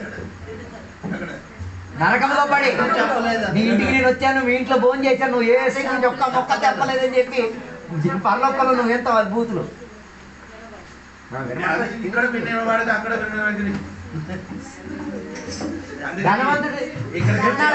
మానవాళి మొదలవాడు వచ్చినప్పుడు అక్క చెల్లి అని పిలవకుండా ఇది 2 ముక్క చెప్పించుకోండి. నమ్మండి, మానవాళి పొందండి. ఇలా లేకపోతే నరకానికి వెళ్ళి, లేకపోతే పరలోకం వెళ్ళిపోతాను. ఇది 2 మాట చెప్పి అటు పంపించండి. అది నా అన్నయ్య అని వేరే నా ఇంటికి ఇచ్చి పిచ్చి అడిగిన వాడు కూడా వచ్చినప్పుడు కూడా అది పట్టించి ఇచ్చి ఏం చెప్పాడు? బాబు నా పిల్లలు నాకు ఇచ్చిన దశమవాదం ఇది నీకు ఇచ్చినారు, నీ కూడా మారు మనసు పొందుకో, రక్షణ పొందుకో అని చెప్పేసి నాకు పంపిస్తున్నారు. బండి వెళ్ళినప్పుడు రోడ్లు అక్కడ మళ్ళీ కూర్చున్నారు. అడిగి 50 రూపాయలు తినేందుకు అప్పుడు అంటే ఈడ ఆపలేదు. నేను బెరబందనే ఆఫీసాడు. ఎందుకు కూర్చున్నారు? బండికి వెళ్ళండి, డబ్బులు అయ్యాప ఇచ్చారు, బండికి వెళ్ళిపో, మారు మనసు పొందుకో, రక్షణ పొందుకో అని చెప్పేసి బండి కూర్చొని వెళ్ళిపోయారు. దేవునికి ఇది చెప్పడానికి ఎక్కడైతే కేరళ విడిచిపెట్టారు, తమిళనాడు విడిచిపెట్టారు, తెలంగాణ విడిచిపెట్టారు, తర్వాత ఆంధ్ర విడిచిపెట్టారు, రీసెంట్ వచ్చారు. సోదరు నీ కూడా ఎందుకు తండ్రి స్వార్థ పండించండి, మానవుని పొందంటే రక్షణ పొందితే వారి ఏసై రక్షకుడు అంగీకరిస్తే వారిని మంచిదే. సోదర కలిగినగా ఒంటరిగా రాకూడదు. నీ ఏం చేయకూడదు, ఒంటరిగా ఏం చేయకూడదు. తిమోతియోసు చెప్పిన పౌలోసు చెప్పుతున్నారు. ఏ మాట ఏంటంటే, తిమోతియోసు నీ వచ్చినప్పుడు ఎవరికో తీసుకొని రావాలి చెప్పండి. ఎవరికి తీసుకొని రావాలి? ఆత్మీయత ఏంటా? నీ దేవుడి సన్నిధికి వెళ్ళినప్పుడు నీ ఒంటరిగా ఎవరైనా పట్టుకొని ఏం చేయాలి? ఎవరైనా పట్టుకొని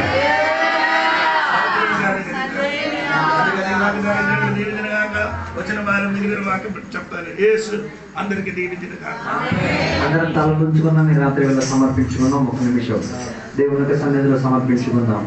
ఈ రాత్రి వేళ ఏసగి వచ్చి తీరితే వెళ్ళగలిగి తీరుతాం. పరలోకమేనా నీ గమ్యము, లేకపోతే నువ్వు కూర్చున్న కిందే అగ్ని మండుతున్నది, పొయ్యి మీద కూర్చున్నావు, మంట కాలట్లేదా? ఈ రాత్రి వేళ ఒక్కసారి విచారణ చేసుకు తీరు. నీవు తీర్పుకు యోగ్యుడై తీరుతావు. ఏసయ్య ఇప్పుడు నీ కొరకు ఉత్తరవాదిగా, అడ్వకేట్గా నీ కేసు అన్ని పరిహరించి తీరడానికి ఉన్నాడు. ఆ జడ్జి అయిన దేవుని సమక్షంలో నీ కొరకు విజ్ఞాపన చేసి తీరడానికి ఆయన ఎంత మాత్రం ప్రయాసపడి తీరుతున్నావు.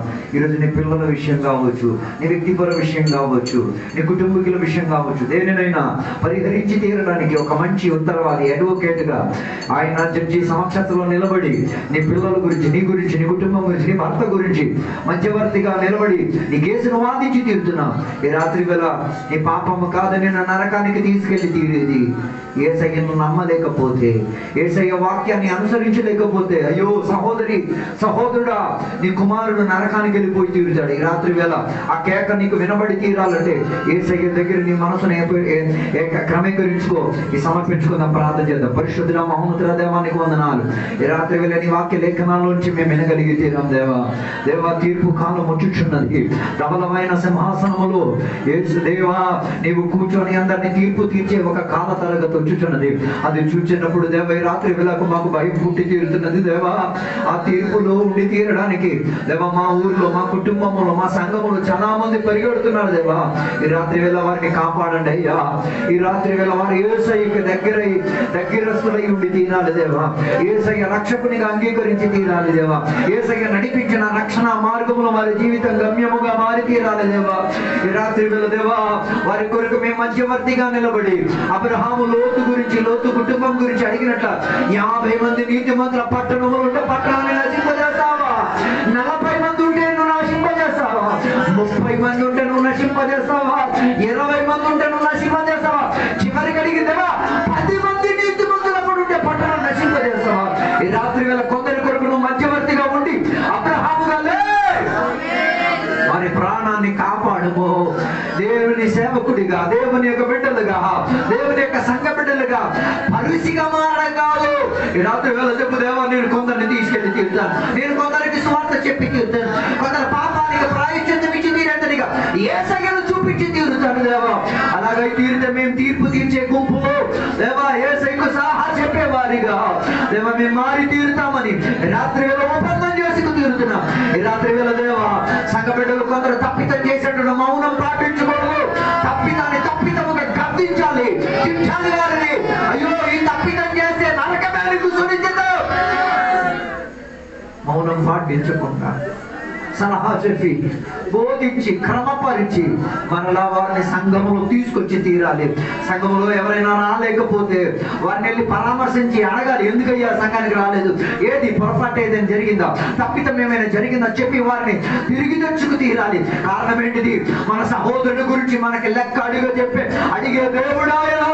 ఈ రాత్రి వేళ లెక్క చెప్పగలిగి తీరుతావా? ఈ రాత్రి వేళ దేవ మేము మా లెక్కలను మేము సరి చేసుకు తీరుతున్నాం. ఈ రాత్రి వేళ లెక్కలు సరి చేసుకు తీరడానికి మాను మనసు పొందే ప్రక్రియలో ఈ రాత్రి వేళ ఒప్పుకున్న దేవుని బిడ్డలను బట్టి దేవానికి స్తోత్రం. వారిని దీవించండి, ఆశీర్వదించండి. వారి కుటుంబాన్ని దీవించండి, ఆశీర్వదించండి. వారి గ్రామాన్ని, వారి నివాసులను, వారి స్వజనులను, రక్త సంబంధులను దీవించి దేవుని సన్నిధికి తోడుకు రమ్మని రక్షణ మార్గము గురించి వారికి హెచ్చరించి తీరడానికి భాగ్యం దయచేయమని కోరుచున్నాం దేవా. ఇంతసేపు వాక్యం బోధించడానికి సేవకులను దీవించినందుకు దేవానికి స్తోత్రం.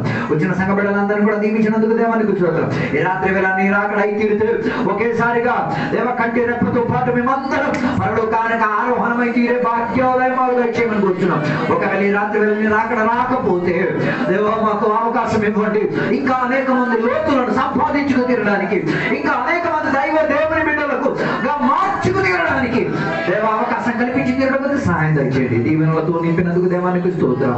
యేసు నామములో అడిగి వేడుకున్న పరమ తండ్రి యొక్క కుమారక పరిశుద్ధాత్మక సహవాసం ఇప్పుడు ఎల్లప్పుడు ఇక్కడికి వచ్చిన సద్భక్తులతో దేవా నీ రెండో రాకడ వరకు తోడగిందును గాక. యేసు రక్తమే జయం, యేసే వాక్యమే జయం, యేసే నామమే సంపూర్ణ విజయం కలుగును గాక. గట్టి శబ్దంతో 3 సార్లు హల్లెలూయా చెప్తామా? హల్లెలూయా, హల్లెలూయా. దేవుడు కొందరిని దీవించిన దేవునికి స్తోత్రం చేద్దాం. కొందరి అప్పులను దేవుడు దీవించిన దేవుడు స్తోత్రం చేద్దాం. కొందరి రోగాన్ని దేవుడు నయపరిచిన స్తోత్రం చేద్దాం. కొందరికి మారు మనసు దేవుడు స్తోత్రం చేద్దాం. కొందరికి రక్తం నుంచి కాపాడడానికి అవకాశం స్తోత్రం చేద్దాం. కొందరికి సువార్త చెప్పడానికి భాగ్యం మీద స్తోత్రం చేద్దాం.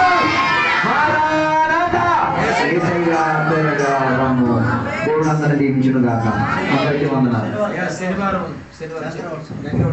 శనివారం రోజు గంగరివాసులో ప్రార్థన ఉన్నది. సంఘ బిడ్డలందరూ కూడా 5:30కే ఇక్కడి నుంచి బయలుదేరాలి. దేవుడి మీ అందరిని దీవించును గాక.